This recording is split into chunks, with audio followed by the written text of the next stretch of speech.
we're back with the letter. And me, your girl, your homie, your best friend. This isn't a Mabim Bam opening. Or I guess, your best friend, that's technically Taz, I guess. Your best friend, your dungeon master. Anyway, I'm Stormy. Luke continues to surprise me at every turn. I don't know if this is the right choice. I gotta ask him if, like, he really thinks that he's lesser than Hana. That's some tasty stuff right there. I'm very, very much just like, little bits of character, little bits of insight. Ooh. Anyway, what's my relationship with him? Yeah. You really think that? Fuck! Damn it. If this doesn't go well, I'll pick the other one, but it's an honest question. Because no matter how much I turn it around inside my head, the gap between the man standing in front of me and the idea I have of him just won't connect. No! Are there two of him? Are there two of this man? Hello? Not that the gesture will go a long way with him. Something in his demeanor tells me he's definitely not the kind of man who'd readily accept such when they're just given to him. Rather, he feels entitled to it from the get-go. So long as you're standing in front of him, he expects it to be there, demands for it when he cannot see it from you. And after all those insults we've hurled at each other, I don't think it'll matter too much to him if I point out the ugly truth or brandish it to his face. As expected, it doesn't throw him off at least. And he merely raises a questioning brow at me. About what? About what you told Kylie.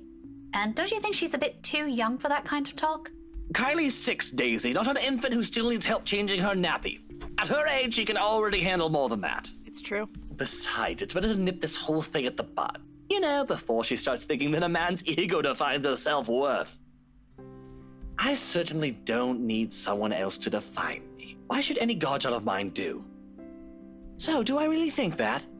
Yes. Yes, very much so. Why shouldn't I? All right, I get it. I'm sorry. You just didn't seem the type to me. I've intended to end the conversation right there and simply go my way. I no longer have business here, and our deputy principal's stories sound much more enticing than the longer I stand here. With the manner Luke's almost ranting, I have a feeling this won't end if I say more. Though, thinking about it, I should have left the second he has taken the box from me. Naturally, he doesn't get the hint. The type. And what, pray tell, would my type be according to your standards, woman? The sort I'd happily bury alive. Shit. Well, would you look at what's coming out of those pretty little lips? Watch the language, Daisy. You're supposed to be teaching children. What would ever happen to this nation? You know what I mean. Oh, and you somehow find that tidbit funny. A little, I admit. That sort of wisdom is the last thing I expected to come from you. I mean, look at yourself. Pampered and pompous to the last hair. You've probably never been to this side of Luxborn until a few days ago. Daisy, just because I'm dressed miles better than the average bloke you see every day, doesn't mean I'm incapable of thinking on your level. Actually, I'm more surprised we aren't on the same page on this. I expected better from someone with enough balls to hit a random stranger with a bloody book. In public, mind you. Someone my goddaughter looks up to, even. Guess you can't have everything in this world, Well, of course I'm... Oh, I get it. Running on presupposed notions, aren't we? My, what a dangerous thing to practice for a teacher. You say that as you literally said a slur, like, how many episodes ago? It doesn't have anything to do with... What is it this time, I wonder? Oh, wait, don't say it, let me guess. What do those random gossips in this bloody city usually say? Oh, right. You probably think I'd go with clingy, spoiled kind, didn't you? What? Where does that... How did you even come to that conclusion? Oh, don't lie to me now, Daisy. But just so we're clear, if I wanted an arm decor, I'd have gone with the first brainless munter I picked up on the streets. I have standards, you know. I haven't even said a word. I was just asking what you thought of it. Oh, but you were thinking about it or else you wouldn't have asked. Might as well get it out of the way, You are impossible. So they say. Tell me something I didn't know, Daisy. You... Ugh, I really have no idea how anyone with half a brain can put up with you. Let me speak with your wife sometime. I'd love to ask her. That last remark just came out. There might be a sliver of truth to it, but I shouldn't have phrased it like that. Even for my own standards of the kind of person I'm talking to, it's still quite rude.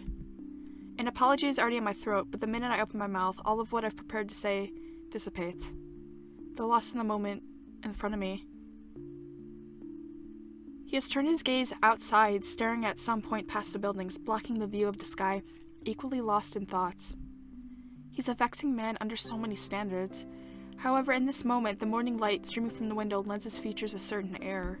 Softer, less severe than what he often flaunts. I might as well be looking at a different man. There's a tender note in his voice when he finds it, the words muttered under his breath not intended for anyone but himself. Nevertheless, it reaches my ears, unintentional as it may be. You're right. She deserves someone far better than me. Oh my god.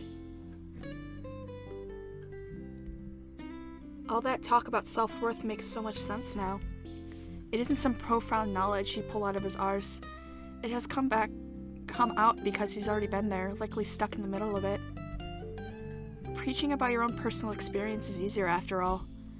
Less room for mistakes, more for a dose of self-loathing. What a complicated man. Just when you thought you've already figured him out, he does one thing and says the other. People like him are the most difficult to gauge, far harder to understand. Yet, I might be exactly for this reason why some are so easily charmed by him. It's the mystery that catches them, of wanting to don't call me out like this. I'm not charmed by him, I will say that. I'm not charmed by him. Maybe in sense of, like, the depth of his character, and I'm so goddamn interested to find out what the fuck is happening, but I'm not charmed by him. I'm wanting to find out what's underneath that bravado. I won't count myself among those, yet. His winning personality isn't exactly my cup of tea. But sometimes once you get a glimpse of what's behind the machismo, empathizing with a man isn't such a steep hill to climb. If the comfortable silence we now share tells anything, that is. Perhaps that is as close to friendship as we can get. Several insults flowing around with a few shards of silence between us, and that's not exactly a bad thing. He's not exactly a bad guy either, despite the awkward start we've had. Maybe it's for that reason I can't resist throwing in a little comment to lift his mood before leaving him. You know, Luke, you're not such a bad person. Is that supposed to make me feel better? I'm touched, Daisy. Take it how you will, but a little attitude change would help. A lot. Oh, bollocks. Right, of course. Let me know when you're done with your lecture, ma'am. And you can probably start by not leaving your wife out while you're having some quality time with your goddaughter. Who knows? Maybe that'll help change how the child sees her. Where did you even get the idea I'm leaving my wife out? Have you ever even met? No, but I did see her with you two last time. His indifferent expression dissolves into a confused scowl, while I meet it with matching perplexity. It has only been 2 days. Surely his memory isn't that bad. Oh. I was also like, wait a moment. We haven't been to the housewarming party yet. What? The ghost. What? When was this? At the cafe, after you left. She was sitting right beside you. Kylie was at the back and you were driving. Daisy, are you sure you haven't accidentally hit yourself with your own book? Because that damn thing's quite big. And I'm really getting worried about you. Oh, thanks, Luke. It has only been a few days, and concussions can be dangerous. I suggest you have that checked. Well, you asked. I just answered. It's pretty rude to make her wait like that, by the way. How can I make her wait when she's not even with us? What? It was just Kylie and I that night. Now you're just pulling my leg. Luke exhales, long and drawn out, his impatience rapidly changing to companionable air around us. In the face of it, I tense. I've accidentally stepped into another minefield. Any chat I've had with him so far has been like this. Why this still surprises me escapes me, but above my worries of offending the man is my own bewilderment. I remember well enough what I saw that night. yet he says something completely different. Wifey was out with Kylie's mummy that night. She wasn't with us. How do you think I ended up on babysitting duty? But in the front seat. And Kylie's... Miss Pink! Kylie's sobs reached my ears first, and then her familiar weight returns around my waist again. Hot tears seeped through my blouse as she buries her face in it, her arms winding tightly around me. Luke and I briefly exchanged worried glances, his own lips shut tight in concern. Her cries are soft enough not to attract much attention. Most of the visitors have been ushered inside the rooms by now anyway. Those that are still here, though, watch our little group with great interest and concern. If I don't get a better handle of the situation, I have a feeling Luke might start yelling at everyone soon. Kneeling, I gently pull the girl away from me, cupping her face and wiping away tears, creating little trails on her cheeks. Her mouth is drawn in a miserable pout when she peers up at me. All right, Kylie. Calm down. What happened? It's my friend! That's a little too vague, Munchkin. Let her speak, Luke. Who is it, Kylie? Melody? Or was it the other one? Yeah. Did the two of you fight? She nods, then immediately clams up after, letting her sobs communicate the story instead, or as much as her shaking shoulders can tell me. Right behind me, Luke gives a nervous huff, while he shifts on his feet. He must not be used to handling crying children. What a wuss. Sweetie, I won't be able to help you if you don't tell me what happened. Seconds pass before she responds again. The tears are already gone when she finally musters the strength to talk, her cries subsiding to mere sniffles. I wanted to give her the rest of the jelly babies, but she won't come out. Where? Where is she? In the little girl's room. Is she still there? Another nod. She won't say what's wrong. I kept asking her, but she told me to go away. Career day's going to start soon. I saw the prizes Miss Alice will give us for good. She's gonna miss it. Is that what you told her? Yeah, she won't listen. She won't even take the jelly babies. After I saved it for her, too. Luke wanted to eat the red ones, but I told him it's not for him. Miss Pink, can you talk to her? Tell her to come out, and I'm really upset with her. Just a little childish argument then. Times like this, I'm glad I teach teenagers mature enough for petty squabbles. I do love being around children and won't mind having one or two of my own in the future, but it takes a whole different level of patience to teach several of them. Honestly, I admire my colleagues who willingly took up the challenge. Normally, I'll leave this for the homeroom teachers to fix, but I can't just ignore the imploring look she shoots me. That's another weakness I'll have to steel myself against before I ever think of having one of my own. For now, I give in to it. Okay. Tell me where she is, sweetie.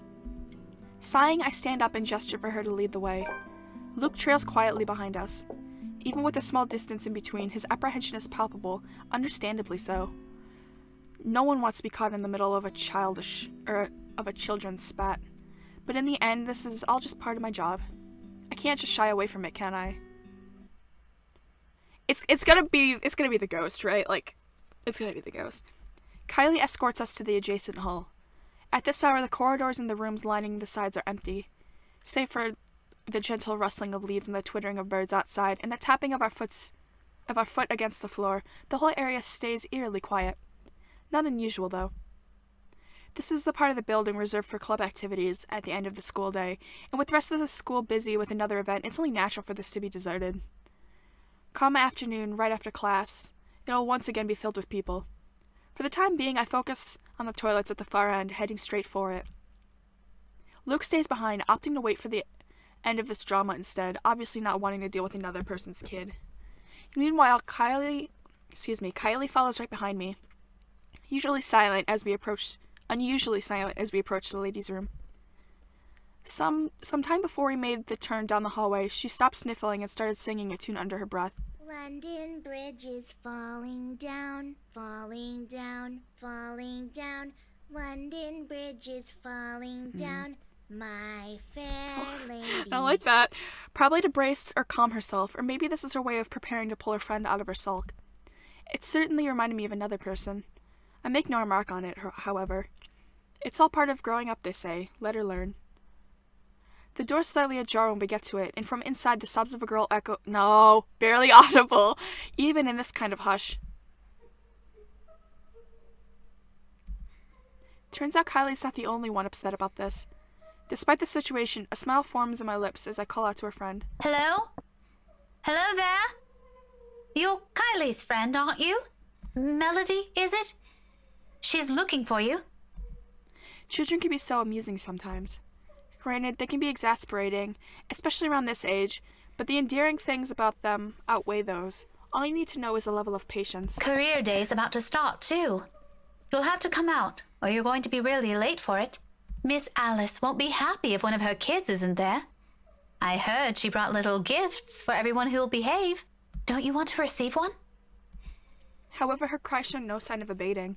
They only grow louder. Not close to a wail. Alarming, regardless. Are you okay? From where I'm standing, it sounds almost like she's in some kind of pain, and it's not impossible. They do that at times, hiding what ails them for fear of reprimand. If it's like that, coaxing her out might be useless. It also makes sense why she chose the loo furthest from their classroom. Wasting no time. She chose the bathroom farthest from the classroom because she's gonna literally kill you. And it'll take longer for people to find you. Wasting no time, I gesture for Kylie to wait and amble towards the door calmly so I don't alarm her. At the same time, a distinct sense of deja vu hits me. Deja vu. I've been in this position before, behind a door, with someone crying on the other side. My call is ignored as their cries grow into a wail. Just in the past week, actually. Even so, being in the same situation before doesn't bring any comfort. I'm putting up for the child beside me. It's a thick undercurrent of worry trickling into my stomach. I take one last breath and nudge open the door. It all happens in the span of a second. Don't jump scare me. I don't make it past 2 steps into the room. Her cries abruptly stop. Light footsteps shuffle behind me, coming to a halt at the door. My heart skips a beat. And when I turn... Kylie? Yeah. Not surprising. Hey, Luke, you want to look at the ghost? Luke, come look at this ghost. This shit's red as fuck. Miss Pink? Miss Pink? Why didn't you help her? My whole body becomes motionless at the sight of her, words catching in my throat and heart pounding rapidly against my chest. This is Kylie, I'm sure of it. Yet nothing in the manner, the Ermengarde mansion, in the manner she speaks or the way she tilts her head in question carries the youthful, innocent vibe she always brings with her. As if I'm merely looking at a dead, hollow imitation of a child. Can't you hear her? She's asking for your help. But it's not those that trigger a memory. It's those chilling eyes, calling, beckoning. Why won't you listen to her? All at once, the memory returns to me. A tide that has receded now returns to the shore with an overwhelming force, carrying images of a single moment from days ago. Of a world passing by in a blur, and of features I can barely discern under the little light there was. Not even a week has passed. Even in this minute, while I keep my eyes trained on the child before me, they return with such unbearable clarity. There are no horrid wounds this time, no blood streaming down her pale face, thank heavens. Just lips contorted into a smile, a twisted smile. They brim with venom I've never expected to see in a child, sending tiny pinpricks of dread crawling up my limbs and winding up my neck. You're a bad person. People like you deserve to die. I can't breathe. Luke! Hey, Luke! Luke, please, for the love of God! There was whispers and laughter again, judging, mocking, taunting. Each scathing word rings sharply and true against my ears. My throat closes in. My whole body tenses. A chill settles at the tips of my fingers, every digit gone rigid from the cold. With every single draw of my breath, any struggle for air or freedom, the coils wrap around my body tighten, dragging me down. A gradual, torturous descent into another bottomless abyss.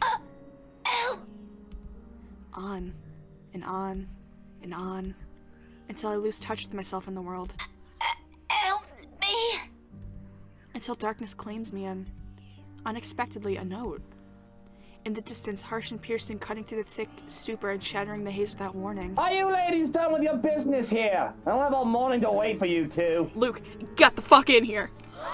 My eyes snap open and the world shifts into the place with a ragged gasp. When I glance up, a different set of eyes greets me. Are you okay, Miss Pink? No anger. No vile hatred in them. Just plain, sincere concern. Bit by bit, I become aware of my surroundings and myself as warmth steadily slips back to me. I've reached out for a nearby counter to steady myself at some point, and my knuckles have gone white with how rigid my grip is. It's over now, yet the tension hasn't left my body. My heart still hammers hard against my chest in an erratic rhythm, and my breathing still comes in short, shallow bursts. Before me, Kylie fumbles with her hands, utterly unsure of what to do to an adult in what's probably a laughable state. Did you get sick? I'll call Teal, okay? Stay here and don't move. No. No need. Just leave me alone. Teal will know how to fix you. Oh, wait, okay? I wish I could speak reassurances to her, but I can't shake it off. The dread is there, twisting at my insides in anticipation. Of what? I am no longer sure. Pushing myself off the counter, I break into a run. Brushing off the anxious look Kylie gives me when I gently push her out of my way, push her on my way out, or the furrow of Luke's brows when I stumble into him outside. Whatever they both saw on my face, I care not to know. Bloody hell, I don't even understand what's happening anymore. I think we can call it an episode. We got some spoops. We got some insight on Luke's character. Overall, a good day. Anyway, thank you so much for watching or listening. Whatever you're doing, I appreciate it. And I hope you have a wonderful day. Goodbye.